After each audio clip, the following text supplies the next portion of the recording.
लेकर supreme court ने बड़ा फैसला सुनाया है। समलैंगिक विवाह पर सुप्रीम कोर्ट का बड़ा फैसला, सरकार कमेटी बना सकती है, समलैंगिक विवाह को कानूनी मान्यता नहीं।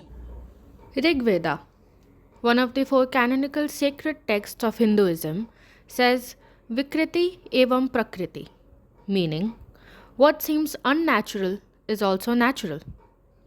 Section 377 of the British Colonial Penal Code criminalized all sexual acts against the order of nature. Two countries, two schools of thoughts, millions of lives. Opinions convoluted by joint history, misguided societal rules, and forgotten humanity. The presence of LGBTQ community has been felt throughout our 5,000-year-old history.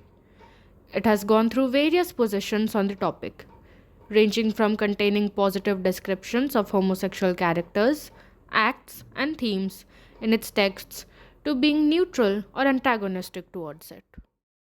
Even though September 6, 2018 came as long-awaited light at the end of the tunnel, we are still far away from granting equal rights to the LGBTQIA+ community in our country. By denying the LGBT community their right to legally marry each other, outcourts are taking away their right to a happy and fulfilling life, right to build their own family. The same code that heals the age-old Indian ideals of family as the basis of more than half the laws made in the country is still clutching onto the colonially imported misconceptions, bigotry, and hatred that restricts the LGBT community. The idea that an institution has the right to control how the two others express their feelings, emotions, and love for one another is a childish attempt at grasping power.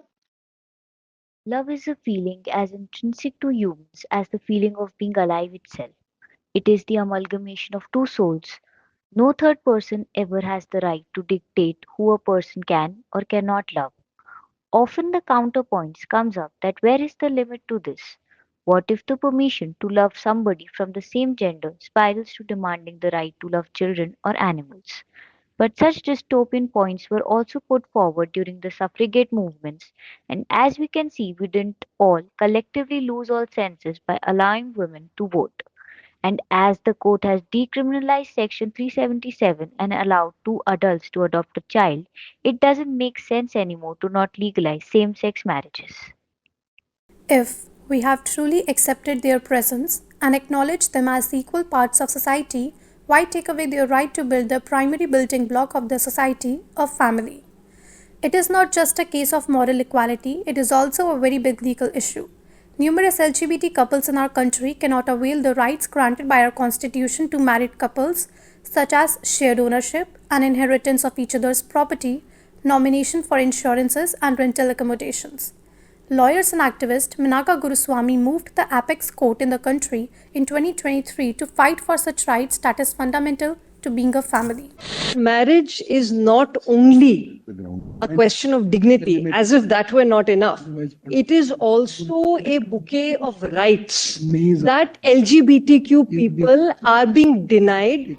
At the end of the day, the country needs to take a stand, not just on same sex marriages, but on the court's right and power over how an individual chooses to lead their life in this country, and how does the Constitution fulfill its promise of justice, liberty, equality, and fraternity.